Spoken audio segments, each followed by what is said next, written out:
In the idea of why is our channeling different, aside from the channeling itself and what was said, it was that the three of us took that information and put it to work.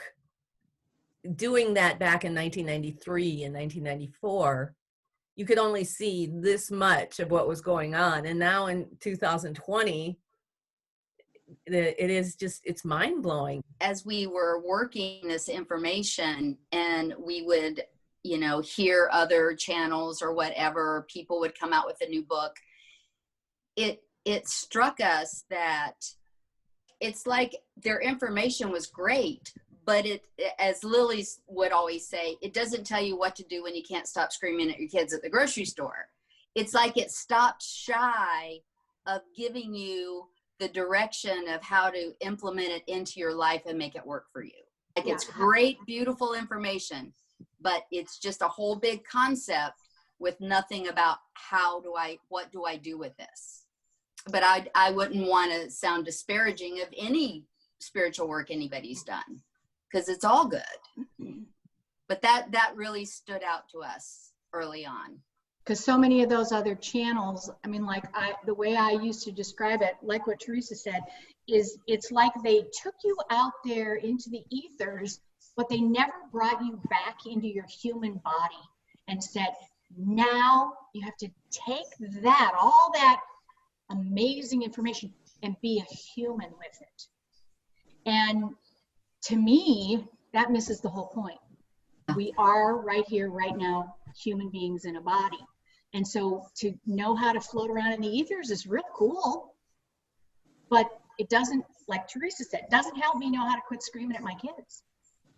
And that's what we're here to learn, is those day-to-day things that sure seem like they ought to be easy, but they're not. I mean, changing those day-to-day things and how you handle them and relate to them is what changes your life. Well, and the fact that we're humans in this imperfect bodies in this imperfect world, that I can only affect myself. I can't control the outside. All those different dynamics, and applying this information to everyday life is critical. Right. And hard. And I fail, and I succeed, and then I learn, and then I grow. Yeah. Same with every one of us. I fail every day. Every single day. It's like what I've said is life is not about not falling down. It's about getting back up. And if this information doesn't help me do that, then what is it really? Because I'm a mortal, I'm a human being, and I struggle day to day. That's the other thing that always drove me crazy, is these people who want to be a guru pretend they don't struggle. I'm sorry. That's great for you, but you can't help me, because you don't understand what I'm going through day to day. And we fought like cats and dogs. In the beginning, people were like, you fight? You guys fight? It's like, oh, yeah. Oh, yeah. Totally. Well, because you care about it. You don't argue or fight about something you don't care about. Yeah. Or love. And I mean, we have road tested this information. Right? We've never used those words before, but we have road tested this information. Yes. 20 years ago or 25 years ago, when you guys wrote this, who would have thought on how to apply it, right? Hindsight's 2020. So as you guys see this information today, how is it affecting you differently?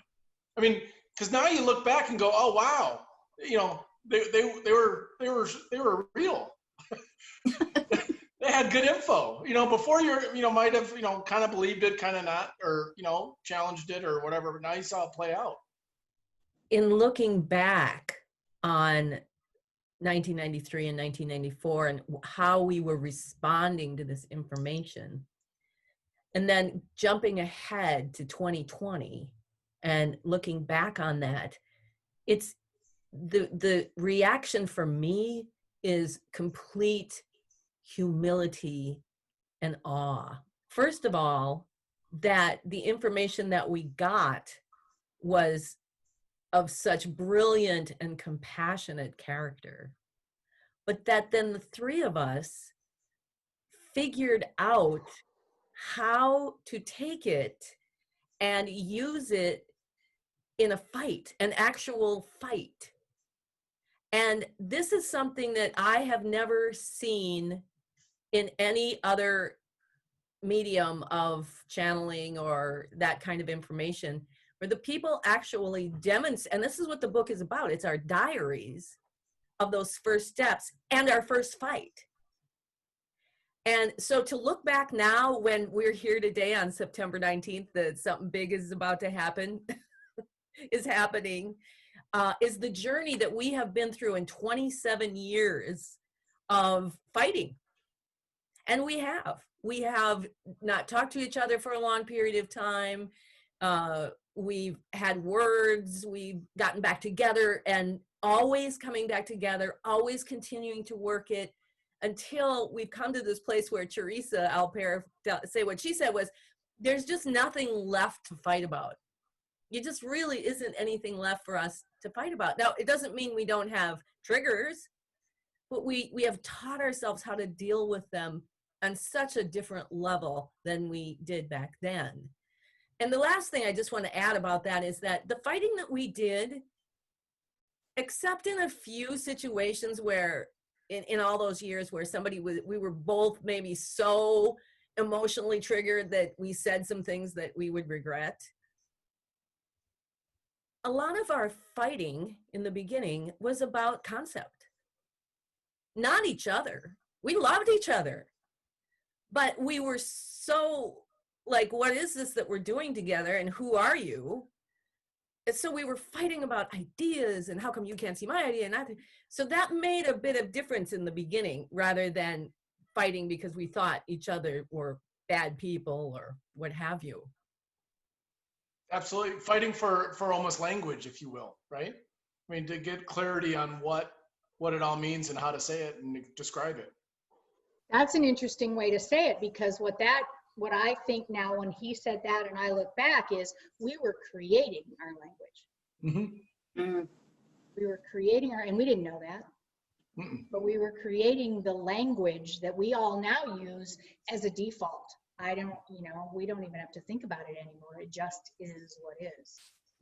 And that's really amazing. That's one of the things that I realize when I read diaries again, is at the time, the information was groundbreaking for us. It was almost more than we could comprehend at any given time when we got the information.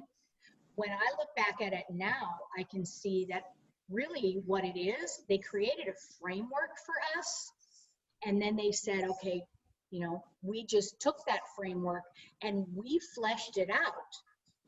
So, I mean, I could never have accepted 25 years ago that I was part of actually creating this. That if we only took their information, it's beautiful words, but if you just read the book, there's a lot less to it than I realized once you have worked it and worked it and worked it moving forward. Would you guys agree with that? Yeah. Yeah. It's just, so now it feels like diary says a lot more than it really says. Because that's the work we did to make diaries really come alive. Back when we were doing these, what we call the master sessions now, or those first 6 group channels, we were all so blown away. We were going home and journaling, all of us. And we realized in conversations, oh my God. And that's part of how the name came about.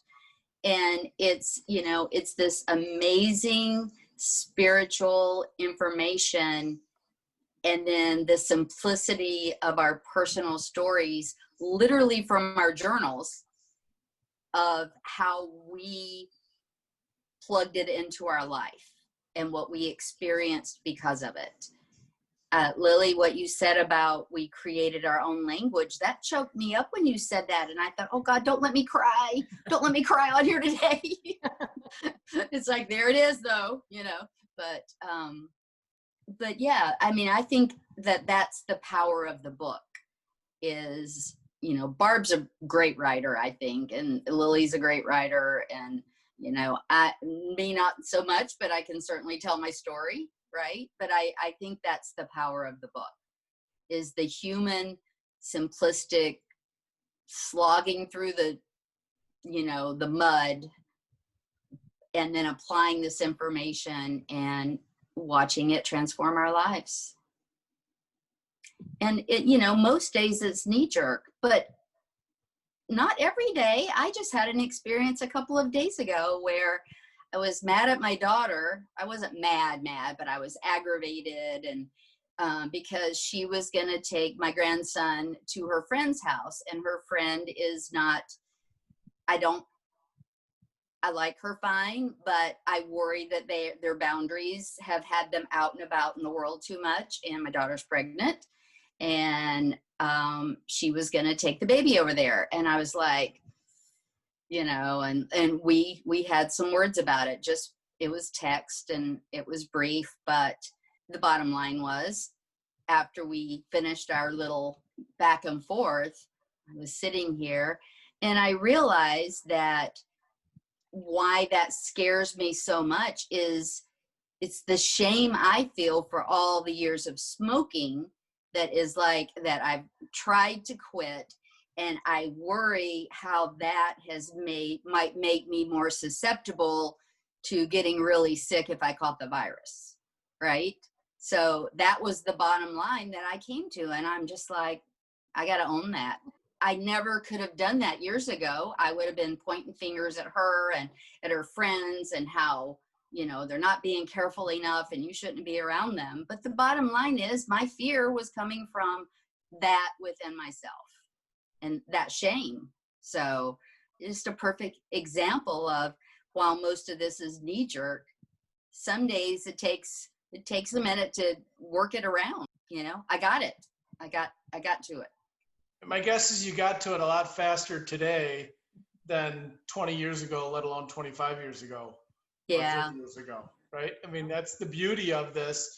It's not just the knowledge, but once you apply it over and over again, we get better at it. Much like everything else in life, Right. The more you focus, the more you become, you know, trained at it, if you will. You catch yourself, you respond better, you respond healthier for yourself first and foremost, and then hopefully for others as well.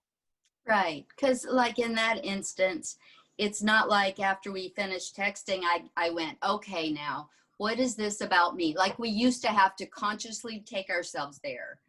It was more like a couple of minutes after we ended our text, it was like, oh, it's like you just got it without having to go, okay, I'm going to work this process now. It's like the process has become part of who we are.